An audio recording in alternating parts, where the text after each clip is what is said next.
በስመ አብ ወወልድ ወመንፈስ ቅዱስ አሐዱ አምላክ አሜን። እንኳን ወደ ምክረ አበው ሚዲያ በደህና መጣችሁ።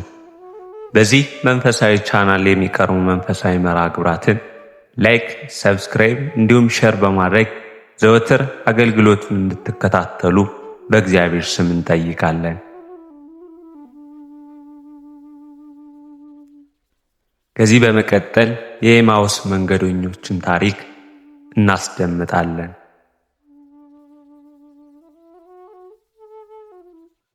የኤማውስ መንገደኞች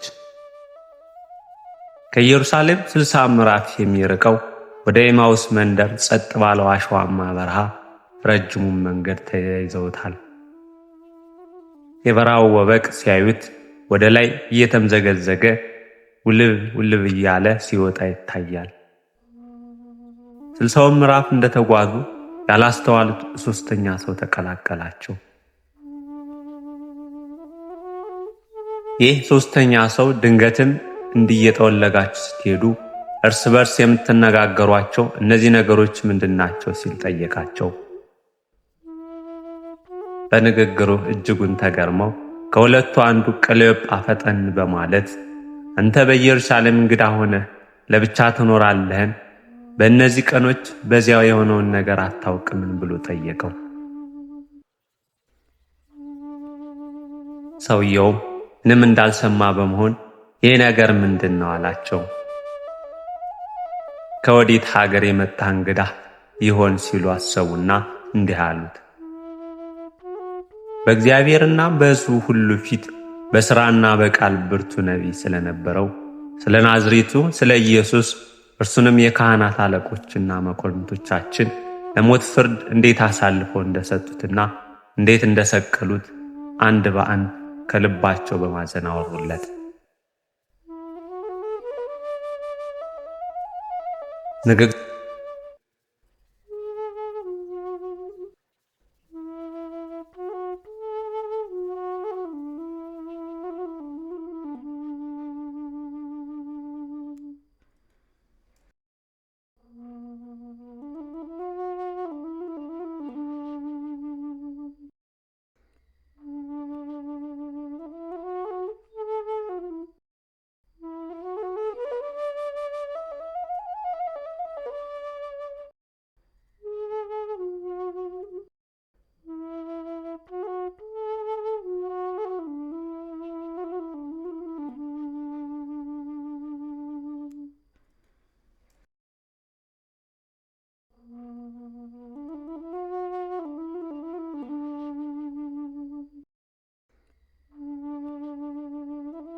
ንግግራቸውን ቀጠሉና እኛ ግን እስራኤልን እንዲቤዥ ያለው እርሱ እንደሆነ ተስፋ አድርገን ነበር።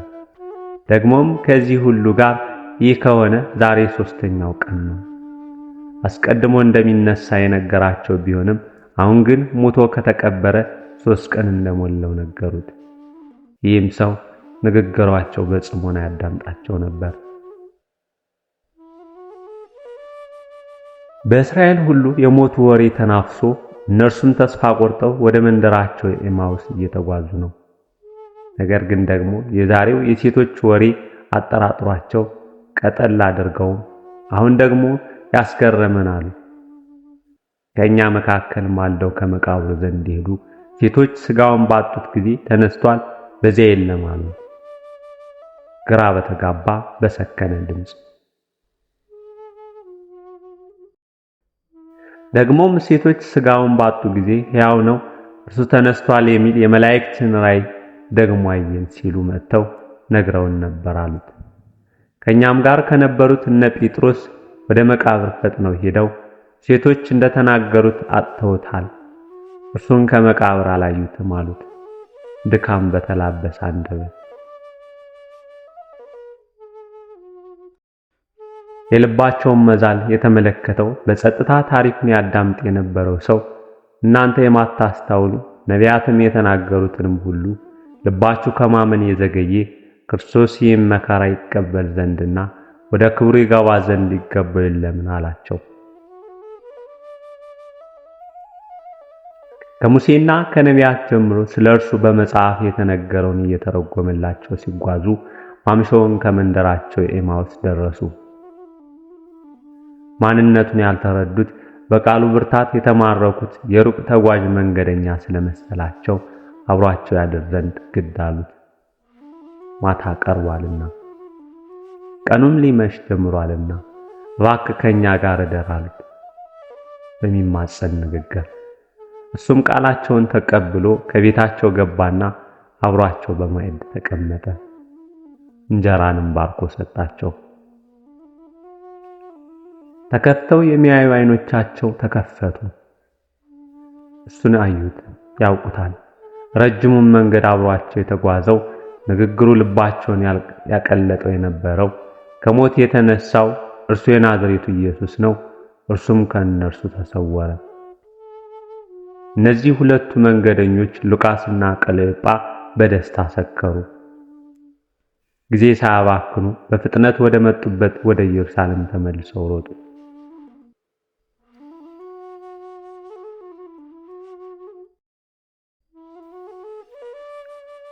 11 ሐዋርያትና ከእነርሱ ጋር የነበሩ ሰዎችም በአንድ ቤት ውስጥ ተሰብስበው አገኟቸው።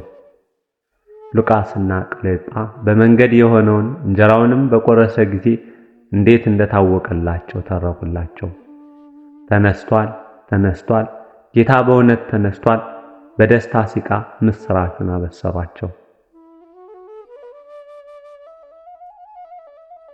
በመንገድ የተናገራቸውን እንጀራም ሲሰጣቸው የሆነውን የነገራቸው ባሉበት ሰዓት በብርሃን ጸዳል የተሞላ ድምፁ የሚያሳርፍ እርሱ ኢየሱስ ክርስቶስ በመካከላቸው ቆሞ ሰላም ለእናንተ ይሁን አላቸው።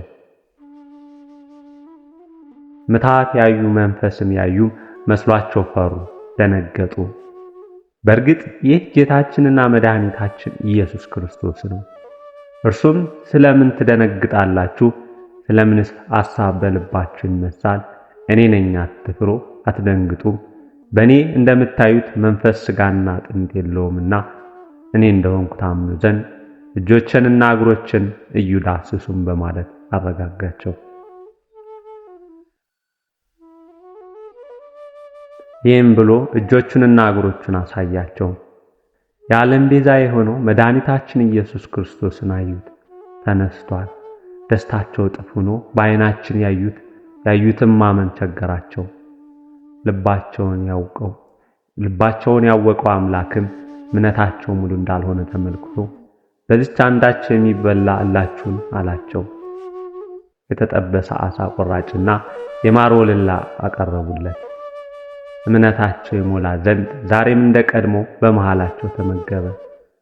አብሯቸው ሳለ በሙሴ ሕግና በመዝሙራት መጻሕፍት መከራ እንዲቀበልና እንዲነሳ የተጻፈው ይፈጸም ዘንድ እንደሚገባው ያስተማራቸውን ያስታውሳቸው ጀመር። ከእናንተ ጋር ሳለሁ በሙሴ ሕግና በነቢያት በመዝሙራትም ስለ እኔ የተጻፈው ሁሉ ይፈጸም ዘንድ ይገባል ብዬ የነገርኳችሁ ቃል ይሄ ነው አላቸው።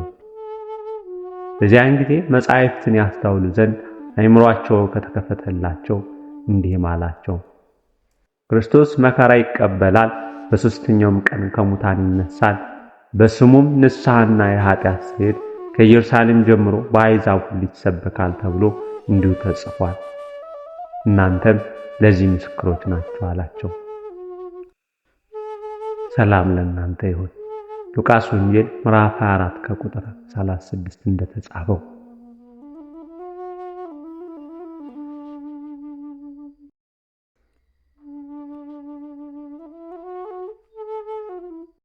ከኢየሱስ ሞት በኋላ ደቀ መዛሙርትና ሌሎች ተከታዮች ተስፋ ቆርጠው በብዙ ሐዘን ውስጥ ነበሩ። የኤማውስ መንገደኞችም ከኢየሩሳሌም ወደ ኤማውስ መንደር እየጠወለጉ ይጓዙ ነበር። ክርስቶስ ሞትን ድል አድርጎ ከተነሳ በኋላ በመንገድ ከነሱ ጋር ቀርቦ ይጓዝ ነበር። እርሱ ግን አላወቁትም፣ ዓይናቸውም ተይዞ ነበር። ብዙ ከተጓዙ በኋላ ግን ቀኑ መሽቷል፣ ከኛ ጋር እደር ብለውት ከነርሱ ጋር ሊያደር ገብቶ ማዕዱንም ባርኮ ከቆረሰ በኋላ ነበር ዓይናቸው ተከፍቶ እርሱ መሆኑን የተረዱት። ታዲያ ይህ ንጉሥ ማን እንደሆነ በማወቅ እና ምን እንዳደረገልን በመረዳት ዓይኖቻችን ተከፍቷል። ሁሌም ከኛ ጋር እንዳለና የሚያስብልን እንደሆነ እናስተውላለን። ከእርሱም ጋር ኅብረት አለን። ምላሹ ለራሳችን ነው። በሉቃስ ወንጌል ምዕራፍ 24 ከቁጥር 31 እስከ 32 እንደተጻፈው ዓይናቸውም ተከፈተ፣ አወቁትም። እርሱም ከእነርሱ ተሰወረ። እርስ በርሳቸውም በመንገድ ሲነጋገረን መጻሕፍትንም ሲከፍትልን ልባችን ይቃጠልብን አልነበረም ተባባሉ።